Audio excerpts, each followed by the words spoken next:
Very special আমাদের সবার জন্য। হ্যালো লিসনার্স, আসসালামু আলাইকুম।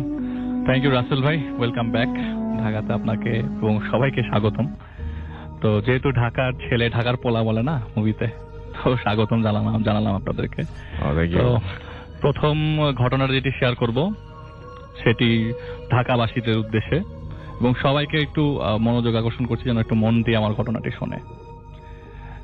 ঘটনাটি 1992 সালের আব্দুল জলিল নামক একজনের ঘটনা রাসেল ভাই শেয়ার করবো আজকে। তার বয়স 35 থেকে 38 হবে সেই সময়। তো তার একটি দোকান ছিল, মুদি দোকান, যাত্রাবাড়ির কোন একটা জায়গায়। তো তার বাসা হচ্ছে মালিবাগে, রেল ক্রসিং এর সাথেই। তো তখনকার দিনে রাসেল ভাই রাত্রে 11টা-12টা, মানে অনেক রাত, অলমোস্ট ঢাকা অন্ধকার হয়ে যেত বলতে গেলে। তো উনি নর্মালের মতো প্রতিদিনই যেদিন ঘটনাটি ঘটে বা যিনি সেটি প্রত্যক্ষ করেন সেদিন দোকান থেকে বাসায় ফিরছিলেন। তো তা ফিরতে গেলে বাসে উঠার লাগে, এবং বাস থেকে নেমে তাকে হেঁটে রেল লাইন দিয়ে যদি যায় তাহলে একটু তাড়াতাড়ি হয়, রেল লাইন যদি না যায় তাহলে রিক্সা দিয়ে গেলে একটু ঘুরে যেতে হয়। তো সে নর্মালি রেল লাইনের উপর দিয়ে প্রতিদিন হেঁটে যেত। আচ্ছা। তো দোকান বন্ধ করতে করতে সেদিন এত কাস্টমার ছিল যে দোকান বন্ধ করতে করতে রাত্রে 12টা-10 মতো বেজে যায়। তো সে দোকান ক্লোজ করে রাস্তায় দাঁড়ালেন বাসের জন্য। হঠাৎ করে একটি বাস আসলো। আচ্ছা। রাসেল ভাই বাসে কোনো ঘটনাই ঘটেনি। বাসে ওঠার পরে তিনি সবকিছু নরমাল ছিল। বাস থেকে নামলেন। নামার পরে রেগুলার যে রুটিনটা সে ফলো করতেন, রেল লাইনের উপর দিয়ে হেঁটে যাওয়ার। তো সেই মুহূর্তে কিছু মনে লাগে আজকে রেল লাইনের উপর দিয়ে যাবো কিনা, কিন্তু ওই বইতে সে রওনা দিয়ে দিলেন আর কি বাসার উদ্দেশ্যে। সে আর রিক্সা নিলেন না। ওখান থেকে তার বাসার রিক্সা ভাড়া মাত্র 4 টাকা। আচ্ছা। তো রেল লাইনের উপর দিয়ে তখন সে দেখলেন যে ঘড়িতে 12টা-20 উপরে বাজে আর কি। তো রেল লাইনের উপর দিয়ে হাঁটা শুরু করলেন। আচ্ছা। হাঁটতে হাঁটতে প্রায় মিনিট 3 আগানোর পরেই দুই পাশেই বস্তি রাসেল ভাই, মানে রেল লাইনের দুই পাশেই বস্তি। তো একটু আগানোর পরে হঠাৎ করে তার সামনে, মানে আচমকা, মানে এটা তার চিন্তারও বাইরে, এবং without signal, without siren, without light, হঠাৎ করে একটা ট্রেন তার সামনে হাজির হয়ে যায়। অসম্ভব রকম ভয় পেয়ে যান তিনি যে উইদাউট সাইরেন, কোনো হুইসেল নাই, কিছু নাই, একটা ট্রেন হঠাৎ করে আমার সামনে চলে আসলো। আর এক্সপিরিয়েন্সের ক্ষেত্রে বলবো রাসেল ভাই তার বাসা রেল লাইনের সাথেই। তো ট্রেন যাওয়া আসা, ট্রেনের মুভমেন্ট, ট্রেনের সাউন্ড সবইতে সে অভিজ্ঞ। একটা ট্রেনের সাইজ কত বড় হতে পারে। তো তখন তাকে জিজ্ঞেস করলাম যে আপনি কি বলতেছেন, আমি কিছু বুঝি নাই। তো তিনি বললেন যে এই ট্রেনের সাইজটা আমি বলতে পারবো না, আমি আপনাকে বলতে পারবো না ট্রেনটা কত বড়। আর আমি যতটুকু যেভাবে ট্রেন দেখছি তার স্বাভাবিকের থেকে অনেক বড়, এবং এত দ্রুত ট্রেন আমি কখনো দেখিনি। আমার সামনে চোখের পলকে আমার সামনে হাজির হয়ে গেল, এবং আমি খুব ভয় পেয়ে গেলাম। একটু চিন্তা করতে লাগলাম, না এই রাস্তায় আসা যাবে না এরকম কিছু ঘটতে থাকলে। আচ্ছা। কিন্তু চিন্তার কথা তো পরে রাসেল ভাই, তাকে তো আগে বাঁচতে হবে এই অবস্থা থেকে। সে বস্তির বস্তির পাশ দিয়ে ঘেঁষে যখন ডান পাশ সরে একটু এগোতে যাচ্ছিলেন, এমন সময় ইঞ্জিন রুম নাকি সেটা সে বললো না। আমি এতগুলো বগি, এখান থেকে বগি তো দেখতেছি, আমি এটার কোনো শেষ পাচ্ছি না। যতটুকু আলোতে চোখ পড়ে আর কি, আমি এটার কোনো শেষ পাচ্ছি না। এমন সময় তার চোখ বাম দিকে যায়, যে পাশে বগির জানালাগুলো ছিল, এবং তিনি দেখলেন যেটা যে প্রতিটা বগির জানালাতেই অনেকগুলো মানুষ দেখা যাচ্ছে, কিন্তু কারোরই মাথা দেখা যাচ্ছে না। হয়তো তারা লম্বা, মাথা নাই, এটা সে বুঝতে পারছে না। এবং সে ওই জায়গায় হাঁটু গেড়ে বসে পড়লেন। যে জিনিসটা দেখে সেটা হচ্ছে জানালা গড়ি বেয়ে বেয়ে রক্ত পড়ছিল। এত চিৎকার, এত আহাজারি যে ওখানে মনে হয় কেউ খুন করছে বা কিছু একটা। কিন্তু এই ইনস্ট্যান্সে উনি এত কিছু চিন্তা করার সুযোগ পান নাই, কারণ উনি ওখানেই বসে পড়ছেন। একটু হেলদি বাল্কিয়ার ছিল, তো ওখানেই বসে পড়ার পরে তার সে আর মুভ করতে পারছে না আর কি। সে দেখলো ভেতর থেকে প্রচন্ড মানুষ, মানে অনেকগুলো মানুষ প্রচন্ড চিৎকার করছে। এমন মানে ভেতর থেকে কে জানি মারছে কাউকে, পেটাচ্ছে কাউকে, এরকম কিছু একটা তার কাছে মনে হলো। তো এই দৃশ্য কিছুক্ষণ চলমান অবস্থায় থাকার পরে যখন তিনি ভাবলেন যে না, এখানে এতক্ষণ বসে থাকা যাবে না, আর এটা তো তার সামনেই চলছে। আসলে শুনতে অনেক আরাম লাগতে পারে, চিন্তা করলে হয়তো বলতে পারে দূরে এটা কি কখনো হয় নাকি, কিন্তু উনি তো সামনে প্রত্যক্ষ করেছে। ওনার ভিতরের কি অবস্থা তা আমরা কখনোই অনুধাবন করতে পারবো না। হ্যাঁ, সেটা একদম সত্যি, সেটা একেবারেই সত্যি। তো তিনি দেখলেন যে ট্রেনটা কিছুক্ষণের মধ্যে, তখন সে চিৎকার দেওয়া শুরু করলো রাসেল ভাই যে আমাকে বাঁচাও, কিন্তু ওই বস্তির আশেপাশ থেকে কেউ একটা হেল্প করতে আসে নাই একবারের জন্য না। মানে চিৎকারটা কেউ শুনছে বলে তার মনে হয় না, অন্ধকার চারিপাশ। তো যাই হোক, কিছুক্ষণের মধ্যে রেল ট্রেনটা ছেড়ে দেয়। ট্রেনটা ছেড়ে দেয় যে এই ট্রেন 1992 সালে বাংলাদেশে ইম্পসিবল, কারণ ওই ট্রেন তো মনে হয় জাপানেও প্রডিউস হয় নাই যে এত ফাস্ট চলে যাবে। ওইটা ট্রেনটাও দেখা যাচ্ছে না, এত ফাস্ট ভ্যানিশ হয়ে গেল ট্রেনটা। আচ্ছা। এবং এত তাড়াতাড়ি চলে গেল তার চোখের সামনে। আমাদের দেশে যেভাবে ট্রেন আমরা দেখে অভ্যস্ত, ঠিক এইভাবে সে বললো যে বাংলাদেশের বাইরেও মনে হয় এত ফাস্ট ট্রেন বের হয় না। তো সে কিছুক্ষণ এই দৃশ্য ওইটার দিকে তাকিয়েছিল। পরে তো বাসে উঠতে হবে, কিন্তু তার পা সে নাড়াতে পারছিলেন না। আচ্ছা। তো কিছুক্ষণ পর একটি লোক আসলার পরে তিনি তার হেল্প নিলেন। হেল্প নিয়ে তার বাড়ি পর্যন্ত পৌঁছে দিলেন। কিন্তু লোকটিকে সে কোনো কথা শেয়ার করলো না, কারণ লোকটিও তো ওই রাস্তা দিয়ে আসলো, সেও তো কিছু দেখতে পারতো, সে কিছুই তো দেখেনি মনে হয়। তো সে তাকে যখন বাসায় পৌঁছে দেয়, পৌঁছে দেওয়ার পর তিনি বাসায় ঢুকে দেখে মাত্র ঘড়িতে 12:35 বাজে। তার মানে এই 10 থেকে 15 মিনিটের দীর্ঘ সময়টা তার কাছে মনে হয়েছে যে 5 থেকে 6 ঘন্টার, তাকে 5 থেকে 6 ঘন্টা এই জিনিসটা বদল করেছে। আচ্ছা। তো যাই হোক, তিনি বাসায় রেস্ট নিতে শুরু করে দিলেন, মানে সে আর দোকানে যাওয়া মানে বন্ধ করে দিলেন আর কি। তার 12 থেকে 15 দিন পর তার মা মারা যান। এটা রাসেল ভাই কোন ঘটনার সাথে কোনো যোগ সাজস নাই। তার মার ব্রেস্ট ক্যান্সার ছিল, ওনার মা মারা যান 12 দিন পর। তো 12 দিন পরে উনি তো এইরকম দুইটাই, একটা ফ্রাস্ট্রেশন, একটা আপনার মার প্রতি টেনশন, দুই মিলে সে বাসায় কিছুদিন রেস্ট নিতে থাকে। তো সপ্তাহ দুয়েক পর, মা মারা যাওয়ার সপ্তাহ দুয়েক পর তিনি হঠাৎ করে তার রাতের বেলা ঘুম ভাঙে। তো এর আগে রাসেল ভাই ট্রেন যাওয়া আসা করতো, উনি কিছু একটা ভাবতেন না, কিন্তু যখনই কোনো ট্রেন যায় তখনই তিনি আটকে উঠতেন। আচ্ছা। রাতের বেলা যখন ঘুম ভেঙে বাথরুম থেকে বের হয়ে তিনি টাওয়ালে খুঁজতে গেলে, মানে টাওয়াল খুঁজতে যে মানে না পেয়ে তিনি বারান্দার দিকে যান। তো দেখে যে বারান্দায় টাওয়াল আছে, তো মুখটা মুছে জাস্ট, তার বাসাটা আবার রাসেল ভাই রেল লাইনের সাথে, তো মুখটা মুছে সে জাস্ট রেল লাইনের দিকে তাকাতেই দেখলো যে ইনস্ট্যান্ট সেই ট্রেন আবার চলে আসলো। আচ্ছা। সাথে সাথে সেই ট্রেন চলে আসার পর তার মাথা নষ্ট হয়ে গেল। এই তো সেই ট্রেনটাই আবার তার বাসার সামনে, এটা সামনে তো যেতে পারতো, তার সে তো এই জিনিসটা অপ্রত্যক্ষ করছে আরো সামনে, তার বাসার সামনে কেন থামলো? সে দৌড়ে গিয়ে তার ওয়াইফকে তুললেন এবং অনেক অগ্রাহ্য করার পর তার ওয়াইফ বারান্দায় যায়। তো যে ওয়াইফ বলে, কোথায়? বারান্দায় তো কিছু মানে দেখলাম না তো। তো তিনি বিষয়টা আর কাউকে কিছু না জানিয়ে তাদের এলাকায় একজনকে জানায় আর কি। আচ্ছা। তো তিনি বলেন, ভাই আপনি নামাজ কালাম শুরু করে দেন। আর রাসেল ভাই তিনি যে নামাজ পড়তেন না তাও না, কিন্তু তেমন একটা রেগুলার ছিলেন না।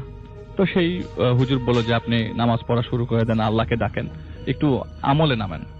তো সেই জিনিসটা সে ওনার কথাটা শুনলো আর কি, কিন্তু উনি তো কোনো সলিউশন দিতে পারে নাই। তো তার তো বাসায় দোকানে যেতে হবে, সে দোকানে যায়, দোকানতে আবার স্টার্ট করে সে রেগুলার লাইফ। দোকান থেকে সে একইভাবে বাস ধরে রাস্তায় নামে এবং সেই দিন সে আর রেল লাইন ধরে আগায় না। সেই দিন সে রিক্সা নেয়, রিক্সা নিয়ে বাসার গলির সামনে যায়। গলির সামনে পৌঁছানোর পর এই দৃশ্য হয়তো বা সে এইখান দিয়ে আবার কিভাবে সে কি ফলো করবে, এতদিন তো কিছু করছিল না। হঠাৎ করে তিনি দেখলেন গলির ভেতর থেকে কয়েকজন লোক বেরোচ্ছে। তারা সবাই মাথা নিচু করা, সবাই অনেক লম্বা, সবার সাদা কাপড় পরা, কিন্তু সবাই একসাথে আসছে মিছিলের মতো, মানে অনেকগুলো লোক লাইন ধরে আসছে এবং একের পর এক লাশ বেরোচ্ছে গলি থেকে। ও মাই গড। তো উনি তো এই দৃশ্য আবারও তার সামনে, সেই একই ফ্রাস্ট্রেশন। তো তিনি পাশে একটা বাসা ছিল, সেই বাসার জানালার লাইট জ্বলছিল, তখন 11টা বাজে। তো নক করে সেখানকার যে লোকটি ছিল, যে ফ্ল্যাটের লোকটি ছিল, ওনার হেল্প নিয়ে বাইরে আসে। বাইরে আসার পর কোনো কিছু, সবকিছু নর্মাল আছে ভাই, বাইরে কিছু নাই। তো সে তার সাহায্যে বাসায় আসে এবং তাকেও জিনিসটা শেয়ার করে নাই। তো যেই হুজুরটার কাছে সে জিজ্ঞেস করেছিল, হুজুরকে বলেছিল এরকম ঘটনা সে প্রত্যক্ষ করছে, সেই হুজুর ঠিক পরের দিনই তার বাসায় আসে। তখন সে খেতে বসেছে দুপুরবেলা, বলে যে ভাই, উনি আবার এই কথাটা আবার হুজুরকে যে জানায় যে আমি এরকম ভাবে আমার গলি দিয়ে এরকম ভাবে মানুষ বেরোতে দেখছি, বা আমি রেল লাইনের সামনে এরকম ট্রেন আসতে দেখছি। তো সেই হুজুর বলে যে ভাই, বিশ্বাস করবে না, গতকালকে আপনি যখন ঈশার ওয়াক্তে আমার কাছে এসেছিলেন, আমাকে যে ঘটনাটাই বললেন, ঠিক আপনি বাসায় যাওয়ার পরে আমি বাসায় যাওয়ার সময় রাস্তা দিয়ে দেখি যে কতগুলো মানুষ লাইন ধরে যাচ্ছে এবং সবার সাথে একটি করে লাশ, অনেকগুলো লাশ। এবার উনি মানে নিজেই প্রত্যক্ষ করলেন। এটা খুব অদ্ভুত ব্যাপার। কিন্তু তো সে বললো যে আচ্ছা ভাই, ঠিক আছে, আমি একজন বুজুর্গকে চিনি, নদীর ওপারে যেতে হবে। ঢাকার নদীর উপরে, ঢাকার ভেতরেই তো এখন পরে কেরানীগঞ্জ, হুম। তো নদীর উপরে যেতে হবে সে বলে। আচ্ছা। তো নদীর উপরে নিয়ে যে সে কুই চিপা চাপা দিয়ে তাকে এমন এক জায়গায় নিয়ে যায়, এক বুজুর্গ অনেক বয়স্ক, এবং তার ভাষ্য মতে তার বয়স নাকি অলমোস্ট 100 ক্রস করেছে। আচ্ছা। তো সেই বুজুর্গের কাছে বলল যে আমার এই ঘটনা ঘটেছে, এই হচ্ছে আমার সাথে। তো সে একটা সলিউশন দিল যে বাবা তুই নামাজ পড়া শুরু কর, আল্লাহকে ডাক, আমলে নাম, আর কোনো দিকে না তাকিয়ে ওই এলাকা ছেড়ে 10 মাইল দূরে চলে যা, সার্কেল ধরে, আচ্ছা। দেখবি তুই ভালো হয়ে গেছিস। তো উনিও আচ্ছা। মনে মনে চিন্তা করলো না ওনার কথাটা রাইট আছে, ওখান থেকে চলে গেলে হয়তো আমি কিছু আর ফিল করবো না, হয়তো বেঁচে যেতে পারি। তো উনি বললো যে আচ্ছা ঠিক আছে, তুই চলে যা। আর এই একটা গ্লাসে পানি ছিল, সেটাতে সে ফু দিল, ফু দিয়ে বললো যেটা তুই খা এবং বিসমিল্লাহ বলে খাবি। সে পানিটা খায় এবং ইনস্ট্যান্সে তার যখন চোখ খুলে সে দেখে তার ঘরের বিছানায় তার ঘুম ভাঙে। তার মাঝখানে কোনো কিছু এর মাঝখানে তার কিছু মনে নাই, কিছু খুব ইনস্ট্যান্সে তার চোখটা খোলার পরে সে দেখে যে সে সকাল হয়ে গেছে এবং ঘুম ভাঙলো মাত্র। মানে পানিটা খেলো, জাস্ট চোখটা খুললো এবং দেখলো যে অন্য একটা দিন সকালবেলা। কতক্ষণ মাঝখানে কতক্ষণ গেছে সেটা তার কোনো আইডিয়াই নাই। আচ্ছা। তার কাছে মনে হলো যে আমি তো মাত্র পানি খেলাম, মাত্রই ঘুম থেকে উঠে গেলাম, উঠে দেখে আমার বাসার বিছানায়। খুব অবাক লাগার মতো ঘটনা রাসেল ভাই। খালি বললো যে আরেকটা কথা বলে দেই, ছোট্ট একটা কথা, যে আমি ওই পানিটা খাওয়ার আগে মাথা নিচু করে খাচ্ছিলাম, তো আমি একটি জিনিস দেখি যে লোকটি আমাকে নিয়ে গেছে, যে লোকের কাছে, যে হুজুরটি আর যে বুজুর্গ যে ছিল, তারা দুইজন যখন আমাকে পানি দেয় তো মাথা নিচু করার সময় দেখি তারা কেউ মাটিতে বসেছিল না। তবে দুইজনই ভাসমান অবস্থায় ছিলেন। এটা তার কাছে এটা কোনো ডেসক্রিপশনই নাই রাসেল ভাই। ওকে। তো এরপরে তিনি ওই এলাকা ছেড়ে দেন রাসেল ভাই। এরপরে তার আর কোনো কিছুই, কোনো সমস্যা হয়নি। এরপরে কোনো কিছু ফিল করে নাই আর। Alright, thank you Arif. আমরা এখন শুনি সাবিলার ঘটনা। আমার ঘটনাটা শুরু হয় ডিসেম্বর মাসে 2015-তে। জি। আমার অপারেশন হয় অ্যাপেন্ডিক্সের। জি। আমি যেদিন অপারেশন হয় তার 6 দিন পর আমি রাতে বিছানায় একলা ছিলাম হসপিটালের বেডে। জি। হসপিটালের বেডে রাত প্রায় 3টা বাজে। 3টার দিকে মানে বিছানার নিচে একটা শব্দ হয়, শব্দে ঘুম ভেঙে যায় আমার। শব্দটা একতালেই চলছিল, মনে হচ্ছিল বিছানার নিচে কেউ একজন আছে যে শব্দ করছে। আচ্ছা। পরে মানে বিছানার নিচে কান্নার শব্দ আসে, আবার মাঝে মাঝে হাসিরও শব্দ আসে। তখন আমার মা বাবারা ছিল না। আচ্ছা। পরে যখন আমার নানু আমার রুমে ঢুকে তখন আমি চিৎকার করি, আমার বাবা মা সবাই আসে। আসার পর আমি বলি যে বিছানার নিচে কিছু একটা আছে। তখন আচ্ছা। আমার আম্মু দেখে একটা টেনিস বল। Tennis ball? হ্যাঁ। আচ্ছা।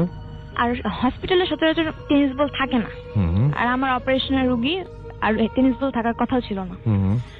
তারপর থেকে যখন বাসায় আসি বিভিন্ন ধরনের ঘটনা ঘটে আমার সাথে। এরকম বিভিন্ন ধরনের নানা ধরনের ঘটনা ঘটে। মানে আমার চুল ধরে টানে, আমার সাথে কথা বলতে চায় কেউ একজন। আমি মানে কিছু একটা দেখি, কিছু একটা ফিল করি, আমার কাছে এসে কান্না করে আমার পাশে থাকে, এটা বুঝতে পারি।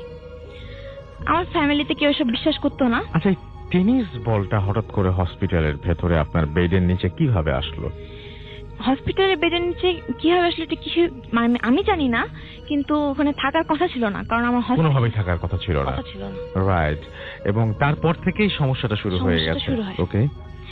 তারপর একদিন মানে 24শে ডিসেম্বর রাত 3টার সময়।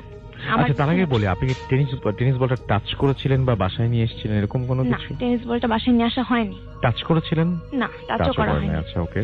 তারপর থেকে রাত 3টার সময় আমার বিছানার পাশে কান্না শুরু হয়। তো কান্নার শব্দটা একটু ধীরে ধীরে বাড়তে থাকে। প্রথমে আসতে হয়, তারপর আস্তে আস্তে বাড়তে থাকে। আচ্ছা। দেন আমার নানু আমার পাশে শুয়েছিল। নানুকে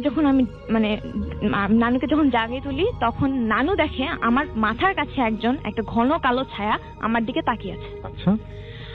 তখন নানু জোরে জোরে মানে আয়াতুল কুরসি বিভিন্ন ধরনের সূরা পড়া শুরু করে।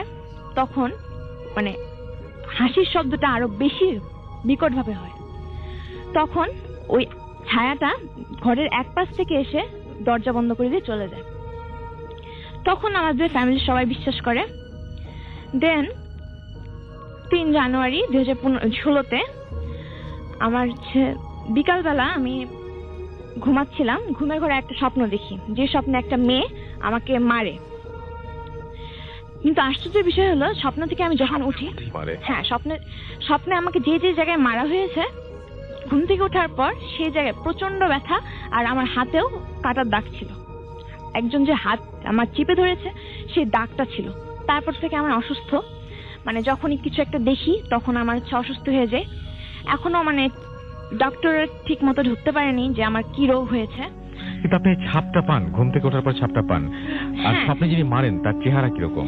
তার চেহারা একটা মেয়ে, অনেক লম্বা চুল, মানে চোখ বড়। আর আরেকদিন ঘটনা ঘটছে, আমি সেলফি তুলতেছিলাম, আমার সেলফির পাশে চোখ ছিল। আচ্ছা, আমি সেলফি তুলতেছি, আমার পাশে একটা চোখ ছিল। সেটা না হয় ধরলাম আমি টেকনিক্যাল ডিফিকাল্টিস হতে পারে, কিন্তু বা কোনো ধরনের অন্য ঝামেলা হতে পারে, বা ক্যামেরার সমস্যা হতে পারে, হতেই পারে। বাট স্বপ্নে যে মেয়েটাকে দেখেন, এই মেয়েটার সাথে আপনার বাস্তবে কোনোদিন কি কোনো দেখা হয়েছিল, বা এর সাথে কোনো পরিচয় আছে আমি আপনার? একদিন বই পড়ছিলাম, হুম। আমাদের জানালা যে সেটা অনেক বড় একটা জানালা, জানালার কাঁচের জানালা, আর উপাস থেকে মানে দেখা যায় সবকিছু। আমি একটা মেয়ে দেখি, সেম মেয়ে যে মেয়েটাকে আমি স্বপ্নে দেখেছি, সেই মেয়েটা বসেছিল। যখনই আমি ভয় পেয়ে উঠে বসি, মেয়েটা সেখানে ছিল না, কিন্তু সেই মেয়েটাই আমাকে স্বপ্নে আমাকে মারে। এই মেয়েটাই মারে? তারপর থেকে আমি এখন অসুস্থ, মানে যখনই কোনো কিছু একটা ঘটনা ঘটে, আমার জ্বর উঠে, আমার বমি হয়, এই ধরনের ঘটনা ঘটতেই আছে। ওকে, আমরা চলে যাচ্ছি আমাদের পরবর্তী অতিথির কাছে। আপনার নামটা একটু বলবেন, আপনি খুলনার কোথা থেকে এসেছেন, তারপরে আপনার ঘটনায় যাব। থ্যাংক ইউ রাসেল ভাই। হাই লিসনার্স, আমি মেহেদী হাসান শাওন, আসছিলাম খালিশপুর নেভিগেট থেকে। ওকে, সো আপনি বলবেন একটা লাশের কাহিনী, রাইট? জি জি শুনি। আচ্ছা, আমার এই কাহিনীটা আমার এক ফ্রেন্ডের সাথে ঘটা। এটা খুব রিসেন্টলি, ডিসেম্বর মাসে। হ্যাঁ, ডিসেম্বর মাসে প্রথম দিকে। হ্যাঁ, আচ্ছা, 2015 ডিসেম্বর মাসে। আমার ফ্রেন্ডের নাম সবুজ, সে খুলনা আলিয়া মাদ্রাসার একজন স্টুডেন্ট ছিল। তো আমার ফ্রেন্ডের একটা রিলেটিভ ছিল, তো রিলেটিভটার একদিন হঠাৎ করে মানে সাডেনলি ডেথ হয় রোড অ্যাক্সিডেন্টে। তো রোড অ্যাক্সিডেন্টে ডেথ হওয়ার পরে তাকে যথাযথভাবে হসপিটাল নেওয়া হয়, খুলনা মেডিকেল কলেজ হসপিটালে। তো সেখানে আপনি জানেন যে ডেড বডি যেসব কেস আছে, অ্যাক্সিডেন্ট কেস আছে, সেসব কেসে পুলিশ সাধারণত পোস্টমর্টম ছাড়া কোনো মানে ডেড বডি হ্যান্ড ওভার করে না প্যারেন্টসদের কাছে। সো বাট আমার ফ্রেন্ডের রিলেটিভরা সেই ডেড বডিটা কোনো মতো পোস্টমর্টম ছাড়াই মানে পুলিশের কাছে দাবি করে যে আপনার পোস্টমর্টম ছাড়াই আমাদের ডেড বডিটা দিয়ে দেন। বাট পুলিশ কোনোভাবেই মানে না। সো যথাযথভাবে পোস্টমর্টম হয়। তো পোস্টমর্টম শেষে আবার একটা নিয়ম আছে যে পুলিশ শেষে যে গার্জিয়ানদের মানে ডেড বডিটা দেখানোর জন্য একবার ডাকেন। আচ্ছা আচ্ছা আচ্ছা। তো তখন আমার ফ্রেন্ডের ওই রিলেটিভের ফ্যামিলিতে কোনো পুরুষ মানুষ না থাকায় আমার ফ্রেন্ডকে এন্ড ওই ফ্যামিলির যে বড় ভাই ছিল তাকে ডাকা হয় ভিতরে ডেড বডিটা দেখার জন্য। আচ্ছা। তো আমার ফ্রেন্ডরা ওই ডক্টরের সাথে যায় খুলনা মেডিকেল কলেজে মর্গে। তো মর্গে তো প্রচুর লাশ। জি।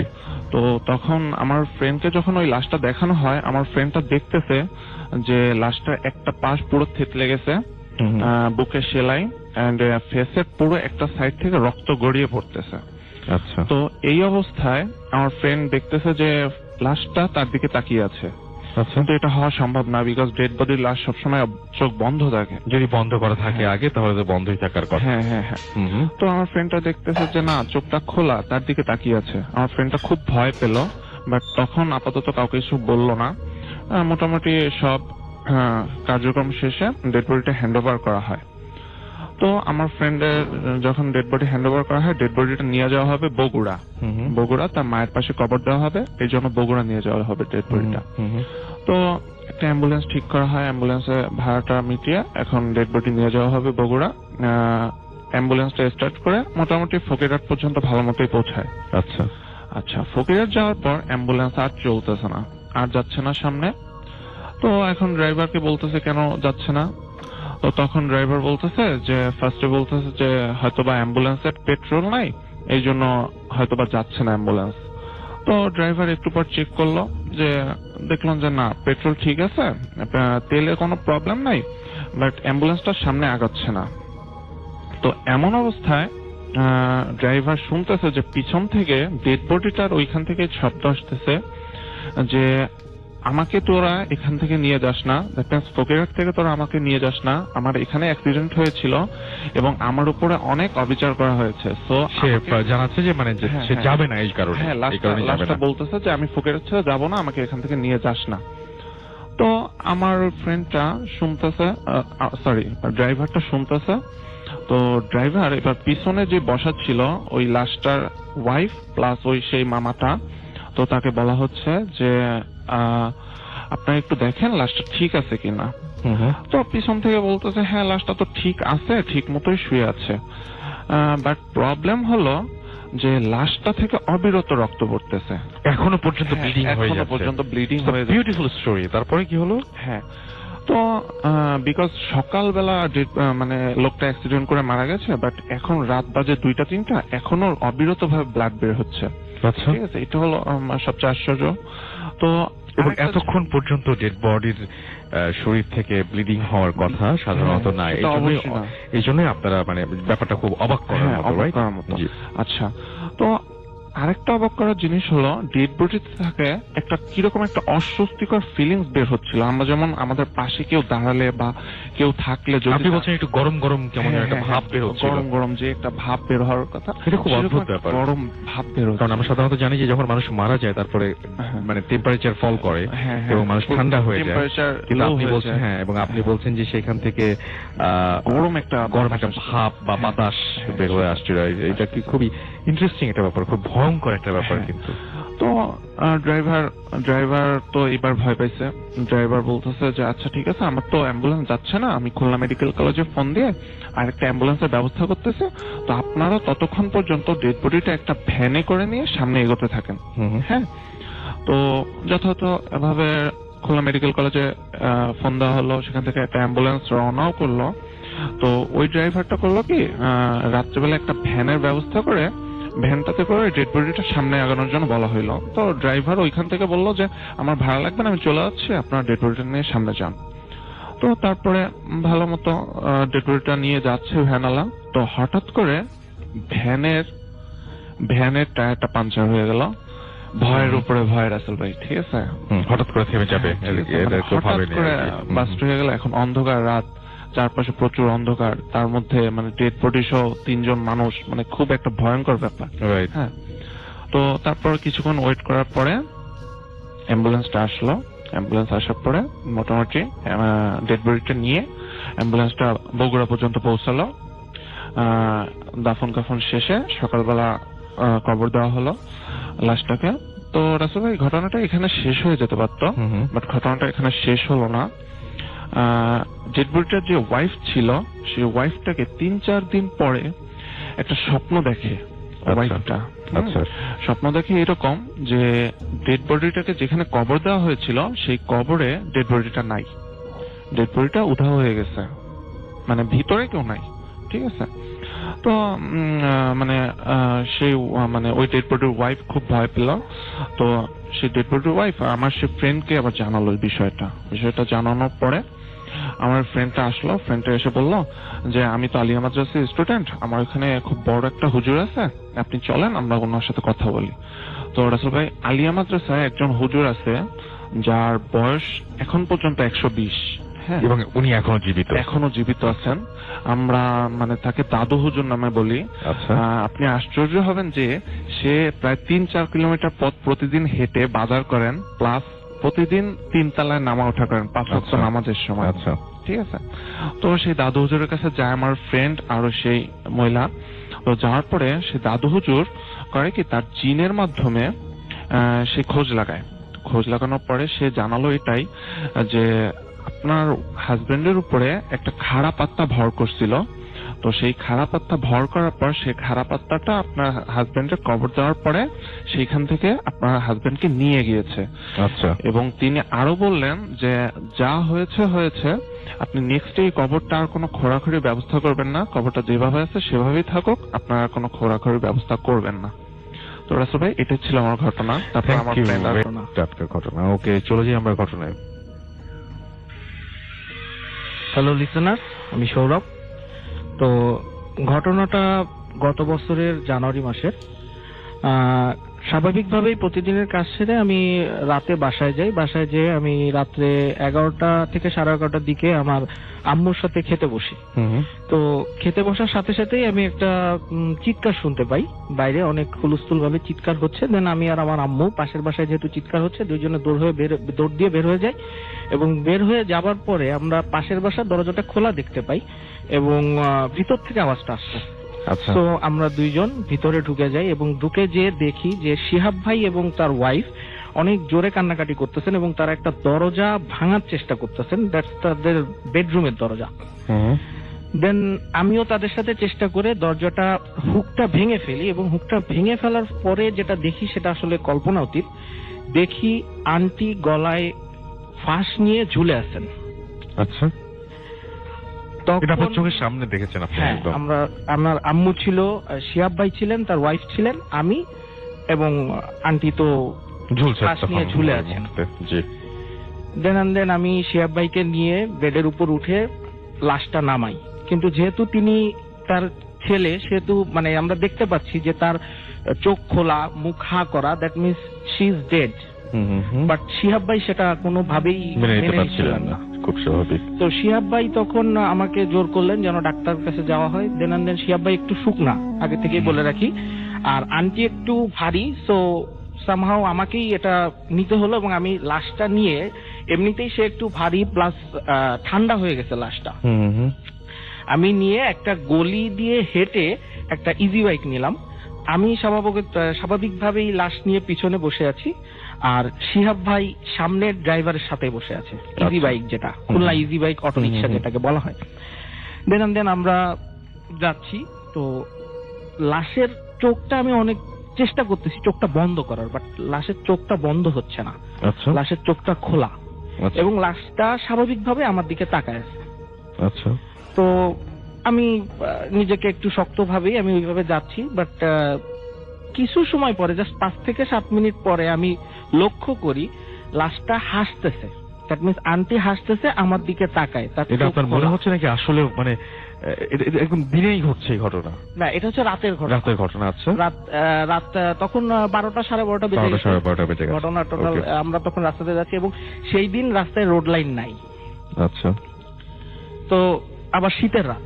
চমৎকার। তো আমার মানে অস্বস্তি লাগলেও তো কিছু করার নাই, কোলের উপরে আন্টি আছে, তো সামহাও হাসতেছে। দেন আমার 2-3 সেকেন্ড পরে আমি চোখটা অফ করলাম, যে জাস্ট বোঝার জন্য যে না এখানে কিছুই হচ্ছে না। আচ্ছা। চোখটা খুলে আমি সেম জিনিস আবার দেখতে পাই, তিনি হাসতেছেন, তার হাসি বন্ধ হয়নি। দেন আমি আবার চোখ বন্ধ করি, চোখ বন্ধ করে আমি আয়তাল কুস্তি পড়া শুরু করি। মিনিট খানেকের পরে আমি চোখটা খুলে দেখি স্বাভাবিক আন্টি স্বাভাবিকভাবে আছেন, তিনি হাসতেছেন না, মানে আমি যে হাসিটা দেখছি সেটা নাই। এরপরে যেটা লক্ষ্য করলাম, ইজি বাইক যেটা 15 মিনিটে হাসপাতালে পৌঁছানোর কথা, সেই ইজি বাইক মানে কোনোভাবেই এগোচ্ছে না। আচ্ছা। দেন আমি ইজি বাইকের ড্রাইভারকে বললাম, মামা তোমার গাড়ি তো চলতেছে না, এটার কারণ কি? তখন ইজি বাইক ওখান থেকে বলতেছে, মামা আমার এনাফ চার্জ আছে গাড়িতে, বাট আমার ইজি বাইকের পিক আপ কেন নিচ্ছে না এটা আমি বলতে পারতেছি না। ওকে। দেন আমি ওইভাবেই আমাদেরকে মানে আমরা যাত্রা করি এবং 10 থেকে 15 মিনিট পরে গাড়িটা বন্ধ হয়ে যায় রাস্তার মাঝখানে। শিহাব ভাই নেমে ইজি বাইকটা ঠেলা শুরু করেন। যখন শিহাব ভাই ইজি বাইক ঠেলতেছেন এবং পিক আপ ধরে বসা ড্রাইভার, আমি দেখতেছি আন্টি আবারও সেম ভাবে হাসতেছেন এবং আমার দিকে মাথা নাড়িয়ে একটা না সূচক আভাস দিচ্ছেন আমাকে, যেন যেও না বা এরকম টাইপের কিছু, না? যে তোমরা আর সামনে যেও না। আচ্ছা।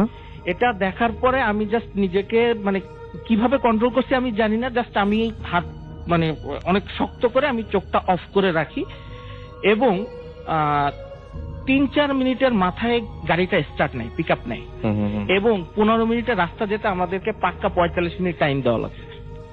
45 মিনিটে আমরা হাসপাতালে পৌঁছাই। আচ্ছা। দেন সেখানে যে ডিউটি ডাক্তার তিনি ছিলেন না, ইন্টার্ন ডাক্তার ছিলেন। তো ইন্টার্নশিপের যে ডাক্তার তিনি স্পট ডেট ঘোষণা করলেন এবং স্বাভাবিকভাবেই আমরা লাশটা নিয়ে রাতের বেলা ব্যাক করি অ্যাম্বুলেন্সে লাশটা নিয়ে বাসায় আসে এবং পরের দিন সকালবেলা স্বাভাবিকভাবে দাফনের ব্যবস্থা করা হয়। এর ভিতরে বলে রাখি, ডাক্তার যিনি ছিলেন উনি আন্টির চোখটা বন্ধ করে দেন সামহাউ। সো পরের দিন আমরা যখন লাশ, আমি আর শিহাব ভাই কবরের ভিতর নেমে লাশটা নামাচ্ছি কবরের ভিতরে, অস্বাভাবিকভাবে মুখ থেকে কাফনের কাপড়টা সরে যায়। আচ্ছা। কাফনের কাপড়টা সরে যাওয়ার পরে সবাই অবাক হয়ে যায় যে মানে লাশটা সবাই দেখছে যে চোখ বন্ধ, বাট ওই সময় তার চোখটা খোলা।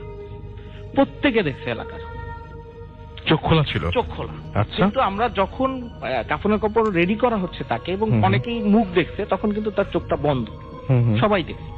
দেন ইমাম সাহেব বলেন আবার উপরে নিয়ে আসেন, দোয়া দুরূদ পড়েন। তারপরে তিনি মুখের উপর কাপড়টা দিয়ে তিনি হাত দিয়ে চোখের উপরে 3 বার হাত বুলাই দেন। বুলাই দিয়ে বলেন এইবার আপনারা কবরে নামাই দেন। আচ্ছা। দেন আমরা দাফন করি। দাফন করার পরে ওই দিন বাসায় এসে গোসল টোসল করে সারাদিন কাজটা সেরে আমি ওই দিন রাত্রে আমি আবার বাসায় ফিরি। আপনার সেম 11টা 11:30 বেজে যায় আমার বাসায় ফিরতে। আমি যখন বাসাটা যেতে হয় হচ্ছে 3টা গলি ক্রস করে। আমি যখন ফার্স্ট গলিতেই এন্ট্রি নিই, তখনই আমি এবার যখন আমার বাইকটা চালাই, আমি পিছনে তাকাই না। এটা আমার একটা অভ্যাস, কেউ ডাকলে আমি পিছনে তাকাই না। বাট আমি যখন বাইক চালায় যাচ্ছি, আমাকে পিছন থেকে কেউ একজন বলতেছে খুব ধীরে, সৌরভ সৌরভ সৌরভ, এইভাবে আসতেছে আমার কাছে। বাট আমি বাইকটা আমার মতো চালা যাচ্ছি, আমি পিছন তাকাচ্ছি না। আচ্ছা। সামহাও ফার্স্ট গলি ক্রস করে আমি যখন সেকেন্ড গলিতে গেছি, তখন আওয়াজটা মনে হচ্ছে আমি আমার পিক আপ যত বাড়াচ্ছি আওয়াজটা তত দ্রুত আমার কাছে আসছে। দ্যাট মিনস আওয়াজটা আমার সাথে যাচ্ছে, আমার বাইকের সাথে। ওকে ফাইন, আমি এভাবে যেতে থাকি। যাওয়ার পর আমি যখন প্রায় বাসার সামনে পৌঁছে গেছি, আওয়াজটা আর নাই। বাসার সামনে পৌঁছানোর পরে আমি জাস্ট গাড়িটা স্টপ করার পরপরই আমার কানে আসে কান্নার আওয়াজ। এখানে বলে রাখি, আমার বাসার ঠিক অপোজিটে একটা মাঠ আছে এবং মাঠের কোনায় বেশ কিছু খেজুর গাছ আছে। আচ্ছা। তো মাঠের থেকে যখন আওয়াজটা আসতেছে, ফুপায় কেউ কাঁদতেছে, মানে ফুপিয়ে যেভাবে কাঁদে ওইভাবে কাঁদতেছে। তো আমি কিউরিসিটি নিয়ে মাঠের ভিতরে যাই। মাঠের ভিতরে যাওয়ার পরে আমি দূর থেকে কিছুই দেখতে পাচ্ছি না, যেহেতু শীতের রাত। তো আরেকটু কাছে যাওয়ার পরে আমি একটা জিনিস আবিষ্কার করি, সেটা হচ্ছে খেজুর গাছের নিচে সাদা কাপড় পরে কেউ একজন বসে আছে এবং সেই কাঁদছে। তো আমি জাস্ট 2টা স্টেপ সামনে যেয়ে বলি, আপনি কে, এত রাত্রে এখানে কেন, কাঁদছেন কেন? আচ্ছা। কোনো রিপ্লাই আসে না। আমি মনে করি যে সে মনে হয় শুনতে পাচ্ছে না, যে কারণে আমি আরো সামনে চলে যাই। আচ্ছা। আমি তার থেকে মিনিমাম 5-6 হাত দূরে দাঁড়িয়ে আছি। আমি তখন 3-4 বার একই কথাই বলি, একটু জোরে বলি যে আপনি কাঁদছেন কেন, আপনি কে? তারপর আমি যেটা দেখি সেটা আমি দেখবো বলে আশা করিনি। আচ্ছা। হঠাৎ করেই তিনি কান্নাটা থামিয়ে আমার দিকে তাকিয়ে পড়েন, এবং তার তাকানোটা স্বাভাবিক ছিল না। আমরা যেভাবে পিছনের দিকে তাকাই সেভাবে সে তাকায়নি, তার মাথাটা ঘুরে যায়। আচ্ছা, মানে পুরো ঘুরে যায়? পুরোটাই ঘুরে যায়। এবং যখনই তার মাথাটা ঘুরে যায়, আমি দেখতে পাই আন্টি সেম রূপে আমার দিকে তাকায় আছে, ঠিক যেভাবে ইজি বাইকের ভিতরে আমার কোলের উপর ছিল সেই সময়ের মতো করে। সেই সময়। আচ্ছা। এটা দেখার পরে 5 থেকে 10 সেকেন্ডের বেশি আমি ওখানে স্টে করতে পারিনি, আমি সেন্সলেস হয়ে যাই। পরের দিন সকালে আমি আমাকে আবিষ্কার করি আমার বাসার বেডে, এবং আমি শুনি নাইট গার্ডরা আমাকে বাসায় দিয়ে গেছে। আম্মুকে সব বলার পরে আম্মু আমাকে বলে, যেহেতু লাশটা নিয়ে এত ক্লোজলি আমি ছিলাম, সো সামহাউ এটা আমার একটা হ্যালুসিনেশন। আচ্ছা, আসলে তেমন কিছু ঘটেনি বলেই সবাই ধারণা করছে। হ্যাঁ। আচ্ছা, তারপর? তো আমি আর এটা নিয়ে আর কথা না বাড়াই, আমি স্বাভাবিকভাবেই সেই দিন একইভাবে বাসায় থেকে বের হয়ে কাজ করি। বাট রাত্রে আমি যখন আবার বাসায় ফিরি, ঠিক ফার্স্ট গলিতে আমার কোনো প্রবলেম হয় নাই। যখন আমি সেকেন্ড গলিতে এন্টার করছি, তখনই একটা কুকুর আমার সাথে সাথে যাচ্ছে। আচ্ছা। আমার বাইকের স্পিড যত বাড়তেছে, কুকুরটাও তত দ্রুত দৌড়ছে। সেকেন্ড গলি থেকে আমি যখন থার্ড গলিতে গেছি, সেম কালারের সেম একটা কুকুর। দ্যাট মিনস 2টা কুকুর 2 পাশে আমি দেখতে পাচ্ছি, মনে হচ্ছে একটা মিরর। আমি মাঝখানে 2 পাশ থেকে 2টা কুকুর আমার সাথে দৌড়াচ্ছে, মানে আমি যাচ্ছি বাইকে, ওরা দুজন আমার স্পিডের সাথে যাচ্ছে। আমি মনে করতেছি যে একটা কুকুরই তো, আর রাস্তাঘাটে রাত্রেবেলা স্বাভাবিক কুকুর তো থাকবেই। তো ভয় লাগলো যে জিনিসটা দেখে, সেটা হচ্ছে যখন আমি স্পিড অনেক বাড়ায় ফেলছি, গিয়ার 5টাই ফেলে দিছি গাড়ির, তখন মূলত ঘটনাটা ঘটছে। ওরা অনেক দ্রুত দৌড়ে যে সামনে যে 2জনই একই সাথে আমার দিকে মুভ করছে। মুখ দিয়ে আচ্ছা। তাকায় পড়ছে। মানে আমি যে গাড়ি ব্রেক করব তার কোনো কোনো উপায় নেই। পজিশন নাই। আচ্ছা। তো আমি জাস্ট মানে কিভাবে বলবো আমি জানি না, আমি মানে আল্লাহর নাম নিলাম, দোয়া দুরূদ পড়ে আমি সোজা চালায় চলে গেলাম। হুম হুম। আশ্চর্যজনক বিষয় হচ্ছে যে কুকুরগুলোকে আমি পরে আর দেখতে পেলাম না। আচ্ছা। Okay fine.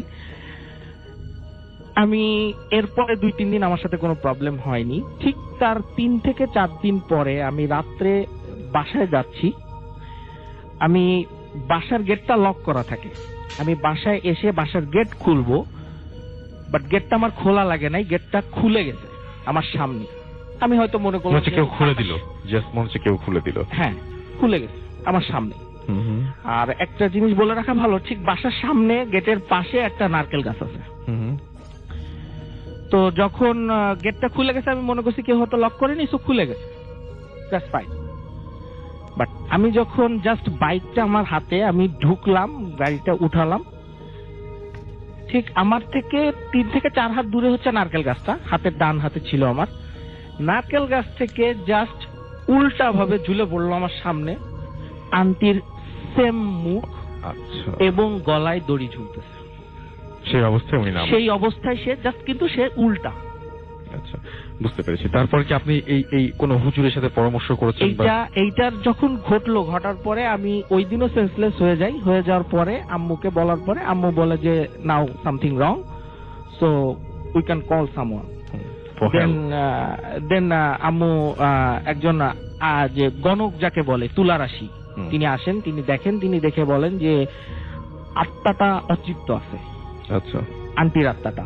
এবং সে সামহাও একটা জিনিস দেখছে যে আমি তাকে যেভাবে মানে তাকে ট্রিট করছি, মানে কোলে করে নিয়ে গেছি প্লাস কবরে নামাইছি, সে আমার কাছে একটা আশ্রয় খুঁজতেছে। আচ্ছা। এইটা বলার পরে উনি বলেন যে আপনারা ঘর এবং শরীর দুইটাই বন্ধ করেন। হুম হুম। কিন্তু বন্ধ করেন বলতে গেলে এখন এটা করতে তো সময় লাগবে, সো সামহাও আমরা সাথে সাথে এটা করি না। বাট ওই দিনই বিকেল বেলা, যেদিন ঘটক এই কথা বলেন, আমি ঠিক সন্ধ্যার আজানের পরে ব্যালকনিতে দাঁড়ায় আমি কফি খাচ্ছি, বাইরে কোথাও বাতাস নাই, বাট আমার ব্যালকনির বনসাই গাছটায় ঝড় হচ্ছে। আচ্ছা। আমি খেয়াল করতেছি জাস্ট টবের ওই বনসাই গাছটায়, বট গাছ, ওইটাতে ঝড় হচ্ছে এবং এমন ভাবে নাড়ানো হচ্ছে সামহাও কেউ আমাকে মানে ভয় দেওয়ার চেষ্টা করতেছে। তো এভাবেই আসলে আমাকে মানে আমি ভয় মানে পাই। এরপরে যাই হোক এভাবেই চলতে থাকে। দেন একজন হুজুর আসেন, হুজুর এসে বন্ধ দেন এবং তার 40 দিনে অনেক বড় করে মিলাদ মাহফিল করা হয়। এবং এই পর্যন্ত আপনি পুরোপুরি ভয় পেয়েছিলেন প্রতিদিনই? প্রতিদিন কিছু না কিছু ভয় পেয়েছি হয়েছে। এবং 2 থেকে 3 বার আমাকে সেন্সলেস হতে হয়েছে। ওকে, তারপরে যখন 40 হলো তারপরে কি হলো? যখন 40 হলো, 40 পরে এই ধরনের কোনো ঘটনা মানে সেইভাবে ঘটেনি, কিন্তু ওই মাঠ থেকে কান্নার শব্দটা মানে প্রায় বেশ কয়েকদিন, প্রায় 6 মাস কন্টিনিউ হয়েছে। মানে আমি আসা যাওয়ার সময় আমি ওই কান্নার শব্দটা পেয়েছি ওই মাঠে। নাও everything is okay, right? Now everything is okay এবং স্টিল নাও আমার শরীর বন্ধ করা আছে। ওকে, সো এখন আপনি শরীর বন্ধ করে এখানে এসেছেন। জি জি। So beautiful story, thank you very much. যাবো ঘটনায় আমাদের সঙ্গে এই মুহূর্তে আপনার নামটা একটু প্লিজ বলবেন, আপনি খুলনার কোন জায়গা থেকে এসেছেন আমাদের কিছু পর? ডিয়ার লিসেনার, আসসালামু আলাইকুম। আমি চয়নিকা, খুলনা নিরালা থেকে আসছি। ওকে, শুনি আপনার ঘটনা। আমি যেই প্লেসটার গল্পটা বলবো, এটা একটা কলেজের, খুলনার কোন একটা কলেজের কাহিনী। আমি কলেজের নামটা বলবো না। তো ওই কলেজে যে বাড়িটার কাহিনী, ওই কলেজে আর কি ওই বাসায় প্রিন্সিপাল থাকতো আর কি। তো একটা পর্যায়ে প্রিন্সিপাল কলেজ থেকে ট্যুরে যায়। তো ট্যুরে গেলে সে, তার মেয়ে, তার ওয়াইফ, ফ্যামিলি সবাই যায়। তো তারা 5 দিনের জন্য কক্সবাজার যায়। তো যাওয়ার পর 3 দিনের দিন আর কি ওই মেয়ে কলেজের কিছু স্টুডেন্ট হোস্টেলে যারা থাকে তাদের সাথে ফিরে আসে, পড়াশোনা থাকে তাই। তো আসার পর ওই মেয়ে বাসায় আসলে তখন তো একা, আর কোনো ভাই বোন না থাকায় আর কি কাজের যে মহিলা আসে তাকে বলে যে আন্টি আপনার আসা লাগবে না, আমি তো একা আছি, আপনাকে প্রয়োজন হবে না। তো উনি চলে যায়। তো চলে যাওয়ার পর 5 দিনের দিন আবার ওই মেয়ের বাবা মা আর কি ফিরে আসে, সেই প্রিন্সিপাল। তো ফিরে আসলে বাসায় এসে দেখে যে বাইরে থেকে দরজা আর কি বন্ধ করা, তালা মারা। এখন দেখলে এখন মেয়ে কোথায় গেছে, তো তো না পেরে তারপরে সে আছে কাজের মেয়েকে খবর দেয়। তো সে আসার পর তাকে আক্স করে যে সে আসছিল কিনা বা মেয়ের খবর কি। তো সে বলে কি সে যখন মেয়ে বাসায় আসছে তো তাকে বলছে যে আন্টি আপনার আসা লাগবে না, আমি একা আছি, তো আপনাকে প্রয়োজন পড়বে না। তো এই বলার পর তো এখন প্রিন্সিপাল ভাবতেছে যে মেয়ে কোথায় গেল। তো ওই মেয়ের একটা ছেলের সাথে রিলেশন ছিল, তো তার বাসায় আর কি সে ভাবে যে ওই ছেলের সাথেই হয়তো বা মেয়ে চলে গেছে বা কিছু একটা, খোঁজ না পায়। তো ওই ছেলের বাড়ি পুলিশ পাঠায়, ছেলেকে ধরে অনেক মারধর করে। তো করার পর ছেলে কিছু বলতে পারে না। তো তারা একটা পর্যায়ে বাড়ির তালা ভাঙার করে। তো একটা পুলিশ আর কি এই পাশে ওরা থাকলে একটা পুলিশ ঘুরতে ঘুরতে আর কি পিছনের দিকে যায় বাসার। তো পিছনের দিকে যে আর কি বাড়িটা তো অনেক পুরনো, অনেক আগের বাড়ি, এটা 1987 সালের কাহিনী। তো আর কি বাথরুমে যেমন ভ্যানটা লাইন আর কি মাটির দিয়ে এরকম মানে সিমেন্ট বালি দিয়ে তৈরি করে, ফাঁকা দিয়ে দেখা যাচ্ছে যে ভিতরে লাইট জ্বলতেছে আর পানি পড়তেছে, এরকম একটা শব্দ হচ্ছে। তো ওই পুলিশটা বললো কি মেবি ভিতরে কেউ আছে, হয়তো বা পিছনে তার একটা দরজা, হয়তো ওইখান থেকে তালা মারা ভিতর থেকে ওইখান থেকে বের হয়েছে। এখন তারা তালা ভাঙে, তো তালা ভেঙে ঢোকার পর ওরা ওই সেই বাথরুম যে কোনাচায় থাকে ওই কোনাচার দিকে যায়। যাওয়ার পর ওই বাথরুমের ওইখানে ওই পুলিশটাই ঢোকে যে পুলিশটা দেখে।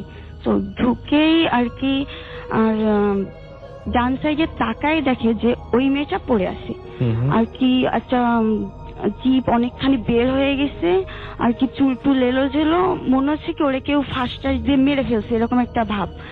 তো ওরে মেরে এখন ওই লাশ বের করছে। বের করার পর ওই যে ছেলেটারে আর কি ধরে নিয়ে আসলো, অনেক মারধর করছে, ছেলেটা ওইখানেই উপস্থিত ছিল। তো ওই ছেলেটা দেখে ওইখানেই ছেলেটা মারা যায়, ওই মেয়েটাকে দেখে।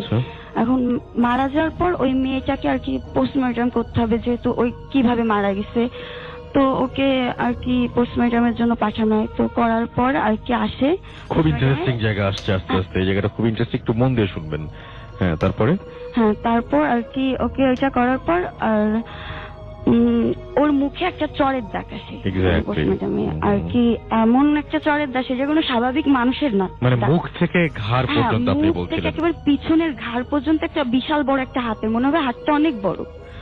তো এই দাগটা পাওয়ার পর কিন্তু কে দিছে এটা তো কোনো স্বাভাবিক মানুষের না আর কি, কোনো ব্যাখ্যা না পায়। তো দেন ওকে মাটি দিয়ে দেওয়া হয়, আর ছেলেটা তো এমনি মারা যায়, এখানে মাটি দেওয়া হয়। তো ওই বাসাটা প্রায় মেবি 10-15 বছর ফাঁকা থাকে। তো থাকার পর আমার চাচু তো ওই বাসায় আর কি ওইখানেই ওই কলেজে চাকরি করে, পরে স্টপ কোয়ার্টার পাওয়ার পর ওই বাসায় যায়। যার পর তখন আর কোনো ভয়টাই থাকে না আর কি, ওই বাসায় অনেক দিন হয়ে গেছে, মানুষজন আসা যাওয়া করছে। তো আমরা থাকি আর এখন মানে আমার চাচুর সাথে যে কাহিনীটা ঘটছে, আমার চাচুরা যখন গেছে 2 ইয়ার্স হওয়ার পর, আমিও তখন আমার চাচুদের সাথেই থাকি। আমি তখন ক্লাস 4-এ পড়ি। এটা 2000 কি শেষ ওইটা? হ্যাঁ, ওইটা শেষ আর কি। ওই মেয়ের কোনো ব্যাখ্যা পাওয়া যায় না, সেটা যে মারা গেছিল সেটার কি কোনো দাগ পাওয়া গেছে? সেটা আপনি মিস করেছেন মনে হয়। হ্যাঁ, দাগটা পাওয়া গেছে, কিন্তু কিভাবে যে দাগটা আসছে এটা কিন্তু কোনো ছেলেটার গায়েও কি সেরকম দাগই পাওয়া গেছিল আঙুলে? ছেলেটা মারা গেছে, হ্যাঁ ছেলেটা এক্স্যাক্টলি সেই জায়গাটা হচ্ছে পয়েন্ট, কিন্তু সেটা সবচেয়ে আসল পয়েন্ট। ওই যে ছেলেটা মারা যায় সেম একই একটা চড়ের, তার মানে সেটা মেয়েটাকে দেখা মাত্রই মারা যায়, কিন্তু ছেলেটার ঘাড়েও ঠিক একই রকমের চড়ের দাগ পাওয়া যায়।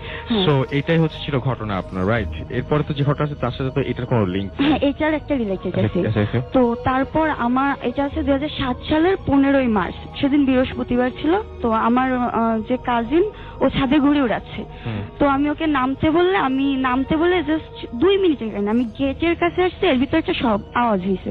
তো আমি যে দেখে আমার ভাই পড়ে গেছে আর কি ছাদের থেকে। তো আমার দিকে তাকায় রয়েছে আর কি, নাক থেকে অনেক ব্লিডিং হচ্ছে, মাথা থেকেও রক্ত বেরোচ্ছে। তো আমি ওকে দেখে আর কি লোকজন ডাকতেছি, কিন্তু আওয়াজ বের হচ্ছে না। আমি একেবারে চুপ হয়ে গেছি দেখে। তারপরে কিছুক্ষণ পর আমি লোকজন ডাকার পর আসার পর আমার ভাই ওকে তারপরে নিয়ে আমরা আর কি হসপিটালে যাবো। তো আমার চাচু আসে, আমি দেন ওইখানে আরেকজন সে অনেক পুরনো আর কি ওইখানে, তো তাকে নিয়ে আমরা যাই। তখন আর কি ইসলামিয়া হসপিটাল খুলনা, সে তখন বয়রাই ছিল। তো আমরা ওকে ওই হসপিটালে প্রথমে নেওয়ার পর ওইখান থেকে ওকে ফেরত দিয়ে দেয়। তো দিয়ে আমরা আর কি রিক্সায় করে যখন বয়রা পুজো খোলা দিয়ে যাই, তো তখন আর কি রিক্সায় করে আমার ওই ভাইয়ের মানে আমার যে চাচুর কোলে আর কি আমার ভাইয়ের ওই মাথা দেওয়া ছিল। তো চাচু খেয়াল করে কি আমার ভাই এক পলক তাকাইছে, তাকে চোখ বন্ধ করে দিছে, আর তার এক সাইড ওই চরের মতন একটা দাগ পুরো আর কি সেম সেই মেয়ের মতন, হ্যাঁ ওরকম সেম একেবারে সেম ওইটা হয়েছে। তো ওকেও আর কি পোস্টমর্টম করা হয়, করার পরে সেম একই রিপোর্ট আসে যে ওরও একেবারে একটা অস্বাভাবিক একটা চরের দাগ, যে এটা যে কিভাবে হলো এটা কোনো স্বাভাবিক মানুষের না আর কি, কোনো মানুষ দেয় না। সব থেকে বড় কথা রাসেল ভাই, ও যখন ছাদে ছিল আমি নিজে দেখছি ছাদে কেউ ছিল না, বাসায় কেউ ছিল না, ও একা ছাদে ছিল, আমি গেটের কাছে আসছি, আর ওইটা কোনো মানুষের চরের হাতের দাগ ছিল না আর কি। Right, thank you so much. আপনার নামটা প্লিজ একটু বলবেন এবং তারপর আপনার ঘটনায় যাব। হ্যালো লিসেনার্স, আমি মোহাম্মদ রাইসুল ইসলাম অমিত, নানগঞ্জ থেকে। আমার দ্বিতীয় ঘটনা নিয়ে। জি। এই ঘটনাটা হলো রাসেল ভাই আমার বাড়ির, আমার নিজের বাড়ির। তো এই ঘটনার কিছু অংশ আমার দাদু আর আমার আম্মু থেকে শোনা, আর কিছু আমি নিজে এক্সপেরিয়েন্স করছি। তো ঘটনাটা হলো এমন, আমরা যখন হইও নেই, তো আমার বাবার খুব শখ ছিল গাছপালা লাগানোর, কারণ হলো আমাদের বাড়িটা খুব বিশাল, প্রায় 80% জায়গার উপরে বাড়িটা। তো বাড়িটা দুই ভাগে বিভক্ত করা, একটা অংশে আমরা থাকি, যে অংশটা মেন রোডের সাথে, আর পিছনে যে অংশটা, সে অংশটা হলো অনেক বড়, একটা পুকুর আছে, একটা ক্ষেত ছিল যেটাতে আমার দাদা আর আমার বাবা প্রায়শই ওটাতে করতো, কাজ করতো। আর চারোপাশ দিয়ে গাছ ছিল, নারিকেল গাছ ছিল, ডাব গাছ ছিল, দুটার মাঝখানে দেখা গেছে আপনার সুপারি গাছ ছিল, আবার একটা গাছের পর হয়তো আম গাছ ছিল, এভাবে ডিভাইড করে গাছগুলো লাগানো হয়েছিল। তো গাছগুলো যখন এক পর্যায়ে অনেক বড় হয়ে গেছে, তো গাছগুলো সুটেবল দেখা যায়, সুন্দর, কিন্তু এই গাছগুলোতে কিছু ছিল যেটা আমার দাদু বলতো, আমার মা বলতো, ওনারা সবাই দেখেছেন, তার মানে ওনারা কিছু ফিল করেছেন, এমনকি আমার মা দেখেছেনও। তো যে পুকুরটা ছিল, সে পুকুরটাতে আমাদের বাড়ি মানে যখন পুরান ছিল তখন তো ভাই জানেনি সবার বাড়িতে কম বেশি চাপকল থাকে, তো আমাদের বাসায় চাপকল ছিল। তো হয়তো ওইটা থেকে পানি উঠাতে হতো, আর নয়তো পুষ্কুনির থেকে নিতে হতো। তো খাবারের পানি চাপকল, গোসলের পানি চাপকল থেকে ম্যানেজ হতো, আর থালা বাসন ধুতে অনেক সময় দেখা গেছে পুকুরের পানি ইউজ করা হতো। তো আমার আম্মু বড় বউ ওই বাসার, তো আমার আম্মু প্রায়শই যাইতো নিচে। আর আরেকটা কথা হলো, আমার বড় চাচা আমার বাবার আগে বিয়ে করছে, তো ওই হিসাবে আমার চাচিও এগুলো দেখছে, তারা দুজন ছিল সবার আগে। তো তারা যখন প্রায়শই ওখানে পুকুরে আপনার থালা বাসন ধুতে যেত, তো প্রায়শই কিছু ফিল করতো যে গাছের থেকে তাদের উপর নজর রাখতেছে, বা তাদের উপর বাতাস যেমন একটা আসে না, যে একবারে পুরো স্তব্ধ সবকিছু, কোনো বাতাস নেই, তারপর আসে বাতাসটা ডাইরেক্টলি আপনার শরীরে হিট করতেছে, তো এরকম কিছু ফিল করতো। তো আমার দাদু পুরান আমলের মানুষ, অনেক কিছু জানতো সে, তো সে হুজুর দিয়ে বা নিজে যেভাবে হোক ম্যানেজ করে প্রতি 2-1 বছরের অন্তরে বাড়িটা বান দিয়ে রাখতো, যাতে খারাপ কিছু ক্ষতি না করতে পারে, আমাদের না পারে। তো আমরা যখন হই, আমার বাবা তখন ছোট থাকতে আমার হওয়ার আগেই বাইরে চলে যায়, বিয়ের কিছুদিন পরেই।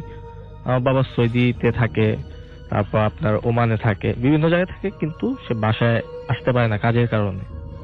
তো আমি হওয়ার পর যখন আস্তে আস্তে বড় হই, তো আমি কিছু দেখতাম না। তো আমি যখন হোস্টেলে চলে যাই, হোস্টেল থেকে যখন রিটার্ন আসি, আসার পর যখন এখানে আস্তে আস্তে পড়ালেখা আগাই, বড় হয়ে যাই, তখন যখন আমার বয়স অ্যাটলিস্ট তখন 16 কি 17 ছিল, তখন আমি পড়ালেখার পাশাপাশি পার্ট টাইম একটা দোকানও চালাতাম। আচ্ছা। তো ওই দোকান থেকে প্রায় আপনার দেখা গেছে রাত্রে 12টা-1টা বেজে যেত। মাল্টিমিডিয়া সব তো জানেন রাসেল ভাই, অনেক রাত্র খোলা থাকে। তো আসার পরে দেখা গেছে আমার একটা অভ্যাস ছিল যে আমার বাড়িটা ভাড়াটিয়া বাড়ি ছিল পিছনে, তো ভাড়াটিয়া বাড়িতে একটা ছিল আপনার পানির কল ছিল, ফ্লোরটা পাকা করা ছিল, আর পানির কলটা ওয়াশার লাইন ছিল, যেটা 12টা-10টার পরে পানি আসতো সব সময়। আর আমাদের বাড়ির যে পিছনের অংশটা, ওই অংশটা সম্পূর্ণ আমার বড় চাচার। তো উনি ডিসিশন নিছে যে ওই ক্ষেত আর আপনার পুকুরটা ফালায় না রেখে একটা কাজে লাগাক। তো উনি ওটা বালুর দিয়ে ভরে ফেলছে, ড্রেজারের লাইন দিয়ে। তো ভরে ফেলার পর এই কাহিনীগুলো আমি দেখছি, যেটা হলো আপনার মানে আমার সাথেই ঘটছে। আমি রাত্রে বেলায় যখনই আসতাম, আইসা সবার আগেই একবারে ডাইরেক্ট নিচে যেতাম ওই পানির কলের ওইখানে, তো শীত হোক ঠান্ডা হোক আমি সবসময় গিয়ে আমি মুখ হাত আর মাথাটা ওখানে ধুইতাম সারাদিন কাজ করার পর যখন আসতাম তখন। তো একদিন হঠাৎ করে তো আপনার ওদিকে আবার একটা জিনিস কি, যে ডাব গাছগুলো ছিল ওখান থেকে প্রায় ডাবের ছোট ছোট অংশগুলো পড়তো। তো ওগুলো আমি মাথায় নিতাম না, যে এগুলো স্বাভাবিক বাতাস আসলে পড়তেই পারে, শুকনাগুলো বা কাঁচাগুলো পড়তেও পারে। তো একদিন রাত্রেবেলা আমি যখন মুখ হাত ধুচ্ছি, তো আমি শুনতেছি যে মাঠে ছোট ছোট বাচ্চারা খেলতেছে। ছোট ছোট বাচ্চারা খেলে যেমন খিটমিট আওয়াজ হয় না ভাইয়া, এরকম ঠিক। তো বাসার তখন আমাদের বাউন্ডারি ছিল না ওই সাইডের, পিছনের দিক দিয়া, তো হয়তো আসতেও পারে। তা আমি কি করলাম, আপনার একটুখানি টিনের উপরে উঠে তাকাইলাম যে দেখা যায় নাকি। আমি অন্ধকারে কিছু দেখলাম না। তারপর আমি একটা ধমক দিলাম, এত রাত্রে এখানে কি করো, সবাই বাসায় যায়। তো ওরা চুপ হয়ে গেল। চুপ হওয়ার 3 থেকে 4 সেকেন্ড পর ভাইয়া, মানে এক মোট বালু নিয়ে যদি কেউ টিনের উপর ঢিল্লা মারে যে আওয়াজটা হয় পড়ার সময়, ঠিক ওরকম একটা আওয়াজ হলো যে টিনের উপরে ঢিল্লা মারছে বালু দিয়ে। তা আমার মেজাজ খারাপ হয়ে গেল যে পোলাপান আমি এত রাত্রে বললাম বাসায় যেতে, আবার আমাকে ঢিল্লা মারলো। আমি চলে গেলাম ব্যাক করে ঘরে গিয়ে আমার মোবাইল রাখলাম, সবকিছু রাখার পর টর্চ লাইট নিলাম। আর আমি একটা কুকুর পালতাম, তো কুকুরটাকে ডাক দিলাম।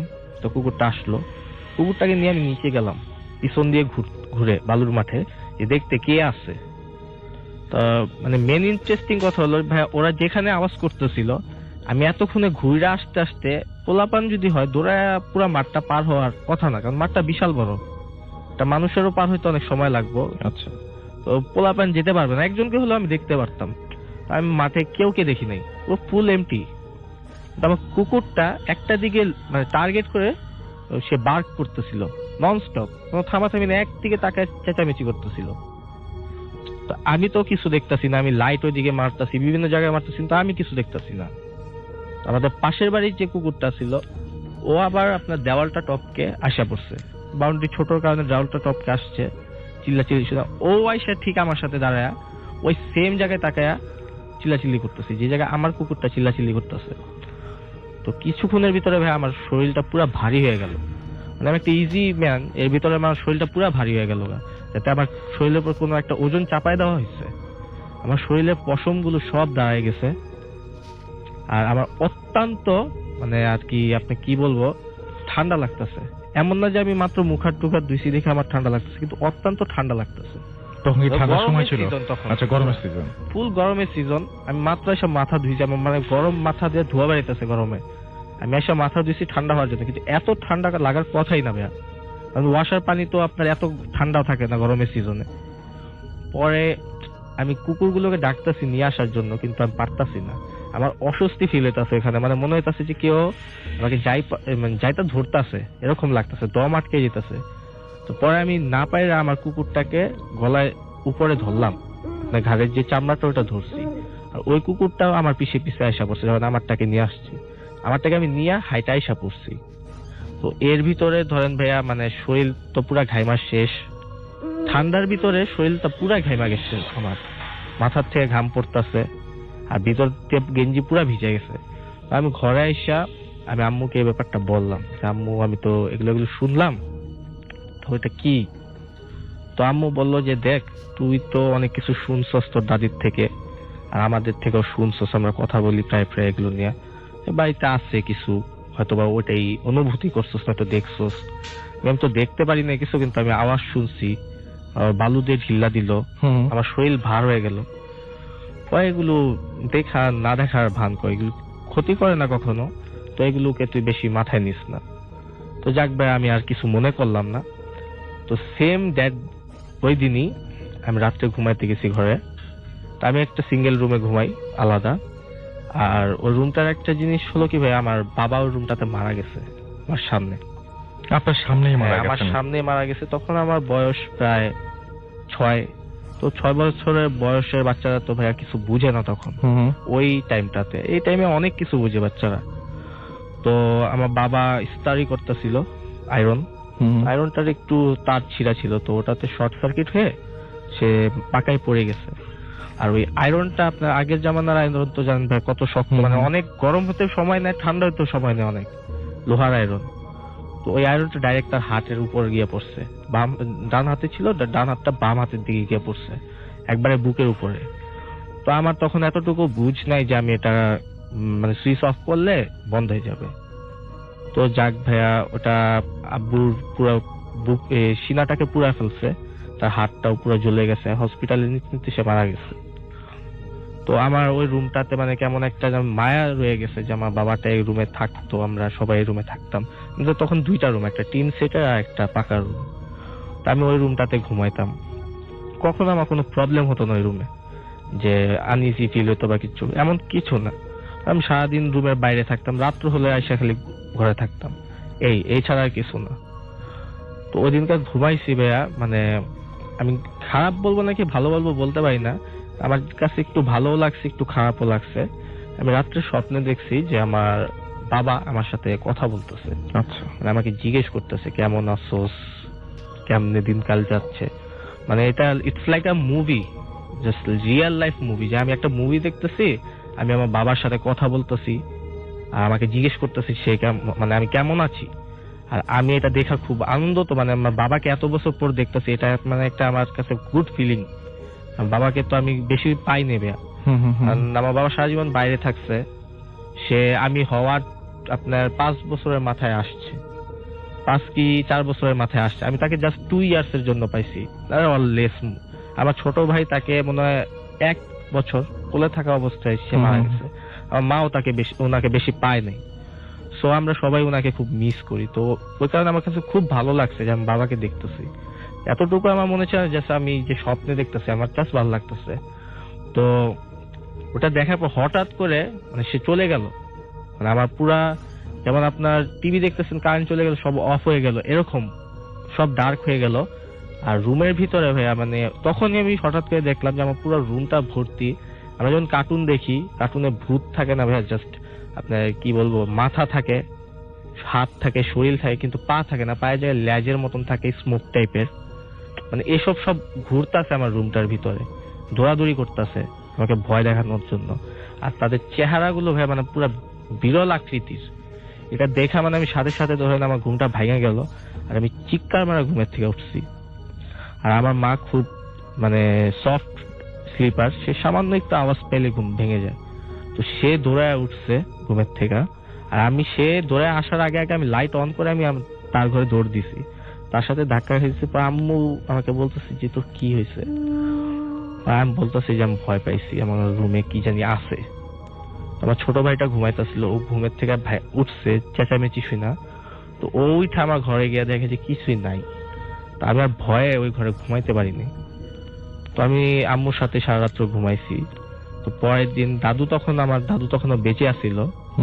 তো আমার দাদুকে আমি পরে বলছি সবকিছু, কিন্তু তাকে আর আমার মাকে আমি কখনো বাবার কথাটা বলি না, অন্য কথাটা বলছি যে আমি এরকম মন খারাপ হবে এই সমস্ত চিন্তা করে আপনি বলেন। সবাই, আমার দাদু আমার বাবাকে খুব আদর করতো, বড় ছেলে, আমার মাও মিস করতো। আমার ছোট ভাইটা তখন যথেষ্ট বুঝে, আর আমিও তো ভাইয়া তাকে খুব মিস করি। তো আমি তাদেরকে এগুলো বলি না, কারণ হলো হয়তো বা বললে তারা ভালো ফিল করে নাকি খারাপ ফিল করে, আপনি জানেন মিস না, করে, হ্যাঁ। তার জন্য আমি এগুলো বলি নাই। তো আজকে যদি তারা শুনে এগুলো, তারা অবশ্যই বুঝতে পারবে, আমার মা যদি শোনা থাকে যে আমি এগুলো বলছি, তাকে কখনো বলি নাই। তো আমার দাদুকে জাস্ট বলছি এগুলো দেখছি। তো আমার দাদু অনেক কিছু জানে, যেহেতু পুরান আমলের মানুষ। তো সে মৌলবি টলবির থেকে পানি পড়া নিয়ে আসছে হুজুরের থেকে, তো ওটা আমাকে খাওয়াচ্ছে, পরে আমি পার্মানেন্টলি ঠিক হয়ে গেছি। এগুলো আর আমার রুমে হতো না। আর বর্তমানে এখন আমার রুমে আমি থাকি না, আমার রুমে আমার ছোট ভাই থাকে। আমাদের রুম আর একটা এক্সটেন্ড হয়েছে। তো ও 5 ওয়াক্ত নামাজ পড়ে, আপনার চিল্লাতে যায়, একবারে হাজি টাইপের। ও এগুলো এখন কোনো প্রবলেম হয় না, ঠিক আছে। তো এটাই আমার স্টোরি ছিল।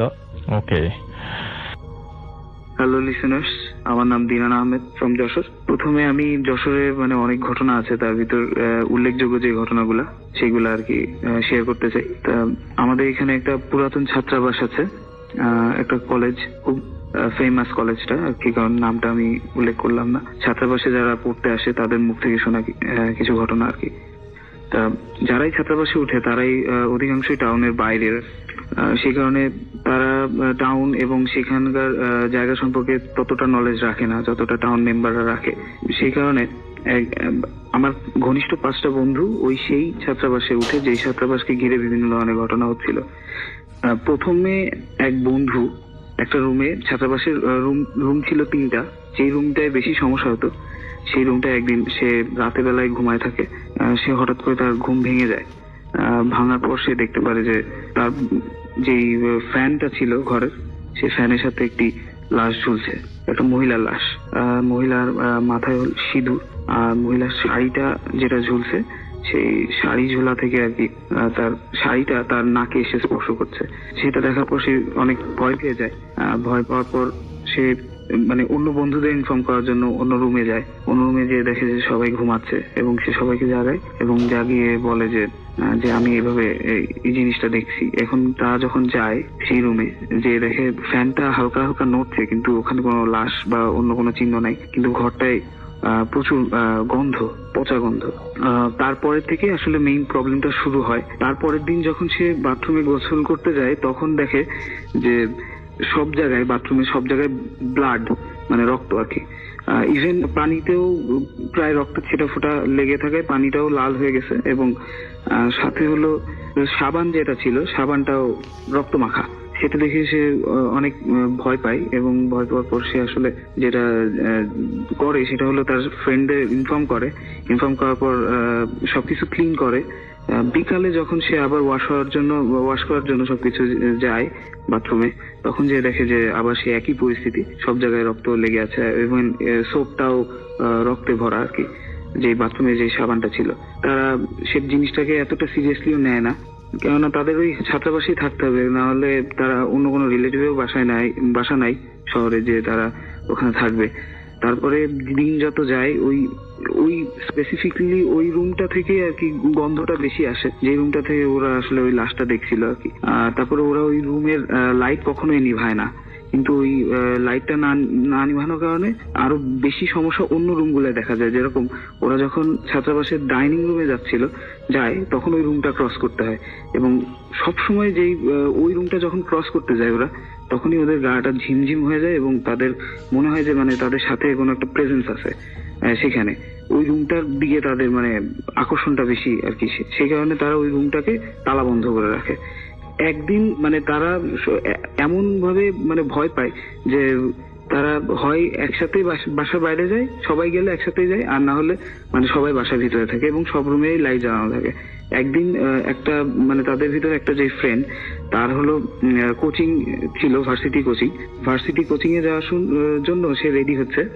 এমন সময় আরো 2টা বন্ধু যারা ছিল তারা হলো জাস্ট মুভি দেখতেছিল ল্যাপটপে, মানে তাদেরকে গুড বাই বলে সে মানে বন্ধুটা চলে গেছে আর কি, অনেক আগেই তারা দেখছে। কিন্তু মানে হঠাৎ করে তারা দেখতে পেলো যে প্রায় 1 ঘন্টা পর ওই বন্ধুটাই ওই রুম থেকে বের হচ্ছে, যে রুমটা তালা বন্ধ ছিল। কিন্তু ওরা তো মানে পুরা হলো আর কি, এবং ওই বন্ধুটা ওদের দিকে তাকালো না এবং ও ওই তালাটা খুলে মানে আবার বন্ধ করে দিয়ে আবার ব্যাগ ঘাড়ে নিয়ে চলে গেল। এখন ওরা ওইটা দেখার পর মানে ও ফোন দিল ওই বন্ধুটাকে ফোন দেওয়ার পর বললো যে তুই বাসা থেকে কখন বেরোইছিস?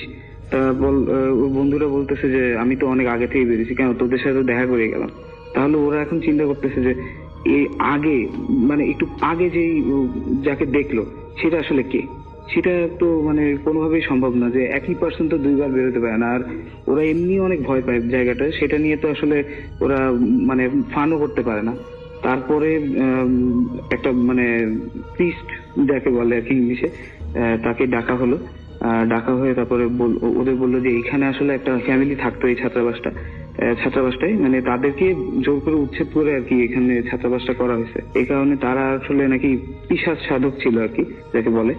এখন সেই কারণে হলো মানে তাদের যেই পিশাচগুলা সেগুলো এখানে এখনো থেকে গেছে, এখানে মানে এক্সিস্ট করে এখানে।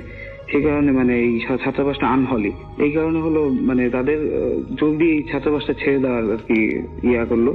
তারপর থেকে আসলে ওই ছাত্রাবাসটা মানে কলেজের সংলগ্ন যে ছাত্রাবাস, ওটা এখন আর মানে ইউজ করা হয় না আর কি, এখনো ওটা আছে। এখানে আমার এই ঘটনাটা শেষ হলো। আমরা চলে যাব পরবর্তী ঘটনায়। আমাদের সঙ্গে আরো একজন এসেছেন, আপনার নামটা প্লিজ একটু বলবেন।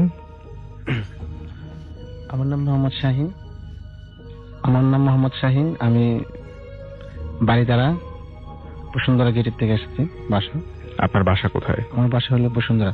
আপনি থাকেন এখানে? এখানে থাকি। আচ্ছা, কোথাকার ঘটনা বলবেন আপনি? আমি করবো আমার গ্রামে, একটা হলো আমার ক্লাসমেট, আর একটা হলো আমার সাথে নিজের ঘটনা। প্রথমটা বলি আমার ক্লাসমেটেরটা, কারণ এটার সাথে রাসেল ভাই একটা সম্পর্ক পরেরটা আছে। যে বেসিক্যালি আমি মাদ্রাসায় পড়তাম, প্রথম বছর লেখাপড়া আমার মাদ্রাসাতেই। আর গ্রাম অঞ্চলে বেশিরভাগই কর্মী মাদ্রাসার গুলোর মধ্যে দিনের আসরটা একটু বেশি হয়, মাদ্রাসার স্টুডেন্টের ক্ষেত্রে এটা বেশি হয়। আপনি একটু ইয়ে করলে বুঝতে পারবেন যে তাহাজ্জুদের সময় আমার ফ্রেন্ডটা, ও আমাদের ঘরে আবার থাকতো, ক্লাসমেট, হ্যাঁ, আমাদের বাসায় থাকতো, খাওয়া দাওয়া করতো, তার মাদ্রাসায় ঘুমাইতাম। তো ও আবার একটু আল্লাহ ফরজি ছিল, মানে বেশিরভাগ তাহাজ্জুদ নামাজ পড়তো। আচ্ছা। হ্যাঁ, তো একদিন হঠাৎ তাহাজ্জুদ নামাজে উঠতে, আমাদের মাদ্রাসা ছিল দুইটা, একটা হলো হেফজ বিভাগ, একটা হলো কিতাব বিভাগ, মাঝখানে একটা গ্যাপ ছিল। জি। একটা বাড়ি ছিল, আমরা ওই মাদ্রাসার কমিটি বা অনেক গ্রামের মুরব্বীরা বলছে বাড়িগুলোর অনেক চেষ্টা করছে উঠানোর জন্য, কারণ যদি উঠা দিতে পারতাম তাহলে দুটো মাদ্রাসা অনেক সুন্দর একটা পরিবেশ হতো। কিন্তু গ্রামের মধ্যে একটু থাকে না, বড় গোষ্ঠীর একটা মানুষ, যার কারণে মাদ্রাসার থেকে বাড়িটা, নিজের বাড়িটা কোথাও ছাড়তে পারতেছে না। এই জন্য একটা মাদ্রাসার থেকে একটা মাদ্রাসা যেতে কয়েক মিনিট দূরত্ব।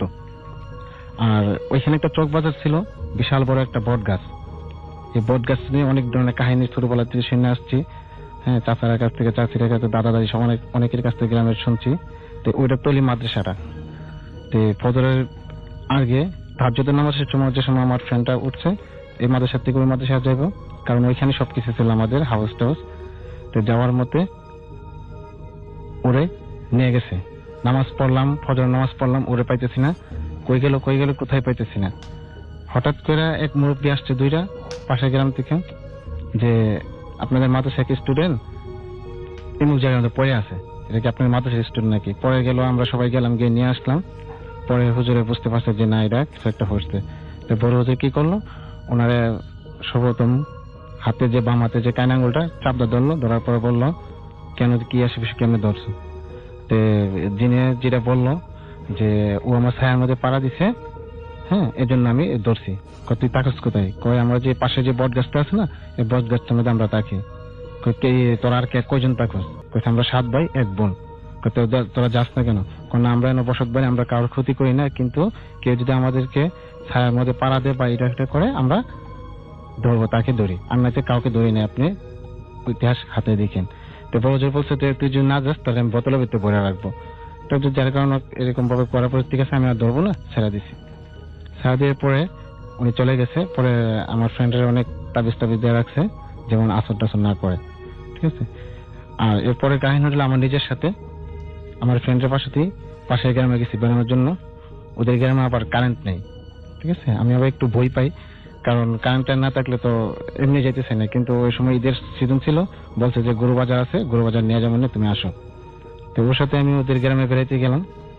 যাওয়ার পরে রাত্রে হঠাৎ করে আমার একটু অসুবিধা হয়েছে, যার কারণে আমার বাইরে হয়েছে। আর গ্রামের মধ্যে গেলাম, টয়লেট গুলো একটু থাকে একটু দূরে, বাইরে থেকে একটু দূরের তাকে থাকে, যার কারণে আমার যাইতে একটু সমস্যা হইতেছে। আমি বললাম যে ভাই আপনি চলেন, একটু কাছে দাঁড়িয়ে থাকেন। বলছে শুধু তুমি যাও, ব্যাপার না, আমি আসবো, ঠিক আছে। তো ভাইয়া দাঁড়া রয়েছে, আমি টয়লেট করতেছি, ওইখানে গেলাম। যাওয়ার পর আসলে যেটা আমি এমনি ভয় পাই, কারণ নাই, আমি যেটা প্রস্তুত ছিলামও না। হঠাৎ করে একটা বাতাস, মনের একটা ভয় আছে যে অত দূরে আসলাম, নতুন একটা গ্রামের মধ্যে ফার্স্ট দিন, আবার রাত্রে কোনো সময় বাইরে নাই, হ্যাঁ, একটা এরকম একটা বাতাস, শু একটা বাতাস আসছে। আমি বললাম যে গ্রামের মধ্য বাড়ে আসতেই পারে, গাছ বেড়ে আছে। কিন্তু কিছুক্ষণ যাওয়ার পরে দেখলাম গরুর ডাক শব্দ। ওদের বাসায় গরু পালে না, কিন্তু গরুর ডাক আসতেছে। তারপর আমার ভয়ে তো আমি কিছুক্ষণ ডাক দিতে পারি না, কারণ একটু দূরে। তারপর আমি মনে মনে অনেক কিছু করতেছি। তারপর একটু হাইটে আসতেছি, দেখি না, এটা তো আবার কুকুরের ডাক দিতেছে। মানে একটা পর একটা ডাক, আওয়াজ চেঞ্জ করতেছে রাসেল ভাই। আমি অনেক কি করব, ডাকতেছি, মানে আমার শব্দ আসতেছে না, ভাইয়া ভাইয়া যেন বলতেছি, শব্দ আসতেছে না। তারপর আমি আসলাম বাসার মধ্যে, রুমের মধ্যে এসে দেখলাম ভাইয়া ভাইয়া রাখতেছি, তাও নেই। তো ঘরে ঢুকলাম, ঘরে ঢোকার পরে দেখলাম ভাইয়া নাই। তারপর আবার বাইরে এলাম, বাইরে হওয়ার পরে দেখি চালের মধ্যে ঢিল মারতেছে, কয়েকটা ঢিল পড়ছে। আমি তারপরও কিছু করতেছি না, ভাইয়া ভাইয়া দূরে জয়ে চিল্লাচ্ছি, কিন্তু কোনো শব্দ কারো পাচ্ছি না। তারপর দেখলাম গাছের মধ্যে, যেমন ওটা বড়ি গাছের জারি দিলে যে বড়ি পারে না, এরকম শব্দ হইতেছে। শব্দ হওয়ার পরে আমি তো লক্ষ্য করে দেখলাম মানুষ হাঁটলে যে একটা ছায়া থাকে না, মানে লাইটের আলো ছাড়া এরকম একটা ছায়া গাছের নিচে। তারপর আমি এক চিতলি দিয়ে পড়ে গেছি, পরে আমি আর কিছু বলতে পারি না। পরে আন্টিরা আসার পরে দেখছি যে অবস্থা, পরে আমার গরম পানি দিয়ে গোসল টোসল করাইছে। তারপরে আমি ভাইয়ার বলছি যে আপনি এরকম ভাবে চিল্লাইলাম বা আপনি এরকম ডাকলাম, আপনি কিছু আসলেন না। না, আমি তো এনেছিলাম, আমি তো তোমার এইসব কিছু জানি না। আমি বুঝতে পারতেছি না যে এটা আমার সাথে কি হলো, কারণ ভাইয়া বলছে ঘরও ছিল, দরজায় ছিল, আপনি কোথায় ছিলেন কি আসে বিষয়ে আমি কিছু বুঝতেছি না। ওকে, আপনাকে অনেক ধন্যবাদ। চলুন আমরা শুনি আপনার ঘটনা। থ্যাংক ইউ রাসেল ভাই। আমি সরাসরি ঘটনাটি শুরু করছি। আমার ঘটনাটি স্টার্ট হয়েছিল 2014 সালে 13 এপ্রিল, অর্থাৎ পয়লা বৈশাখের আগের দিন। তো ঘটনাটি স্টার্ট হয়েছিল নেত্রকোনায়। ঘটনাটির শুরুতে আমার একটা অভ্যাস ছিল সকালবেলা মর্নিং ওয়াক করার, এখনো পর্যন্ত আছে। তো মর্নিং ওয়াকে বেরিয়েছিলাম আমি আমার ফ্রেন্ডের সাথে, দুজন ফ্রেন্ড আমার সাথে ছিল।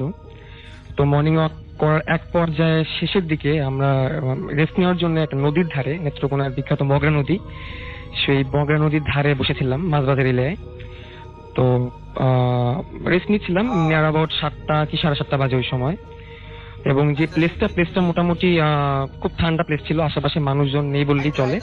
তো আমরা রেস্ট নেওয়ার এক পর্যায়ে কিছুক্ষণ পরে 10-15 মিনিট পরে আমার কেন জানি মনে হচ্ছিল যে আমরা ওইখানে 3 জন ছাড়াও আশেপাশে হয়তোবা কেউ আছে। তো আমি একটু ডানে বামে তাকানোর পর দেখলাম অনেক দূরে 4-5টা ছেলে মেয়ে খেলাধুলা করছে, তাছাড়া আমাদের ধারে কাছে কেউ নেই। তো আমি একটু আমার কেমন যেন ওয়ার্ড ফিল হচ্ছিল যে কি আমাদের আশেপাশে কি যেন ঘুরে যাচ্ছে, এরকম মনে হচ্ছিল। দেন আমি আমার ফ্রেন্ডকে বললাম, তুমি কি কিছু দেখতে পাচ্ছ কিনা বা কোনো কিছু অনুভব করছো কিনা? তো সে বললো যে না, আমি এরকম কিছু ফিল করছি না, কিন্তু আমার কেন যেন খুব মানে কিছু একটা মনে হচ্ছিল যে কোনো একটা খারাপ কিছু একটা হতে যাচ্ছে বা কিছু একটা আছে। দেন আমি ওখান থেকে চলে আসলাম। কিছুক্ষণ পরেই আমরা চলে আসলাম ফ্রেন্ড সবাই মিলে। সমস্যাটি শুরু হলো সেদিন বিকাল থেকে। বিকালবেলা হঠাৎ করে আমি অসুস্থ হয়ে যাই, এবং রীতিমতো বললে যেটা চলে যায় আমি অসুস্থ একটু কমই হতাম, কিন্তু সেদিন আমি হঠাৎ করে জ্বর, এবং 1 ঘন্টার মাঝখানে আমার জ্বর 102 ডিগ্রি সেন্টিগ্রেড পর্যন্ত চলে গেল। এবং আমি মোটামুটি সন্ধ্যা লাগাত ভালোই অসুস্থ হয়ে যাই। আমি বিছানায় শুয়েছিলাম।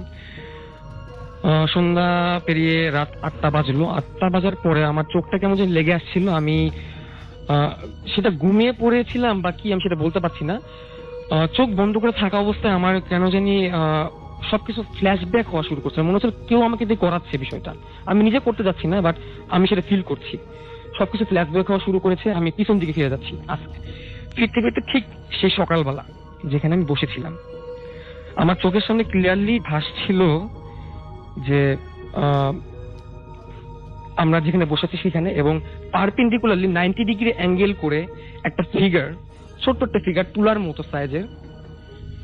ফিগারে কোনো কিছু ছিল না, বাট তুলার মতো দেখতে। হ্যাঁ, তুলার মতো দেখতে বলতে খুব গোলাকার সাইজের, ছোট তুলা, একটি বলা যেতে পারে। 3টা চোখ। আচ্ছা, নাথিং মোর দেন 3টা চোখ।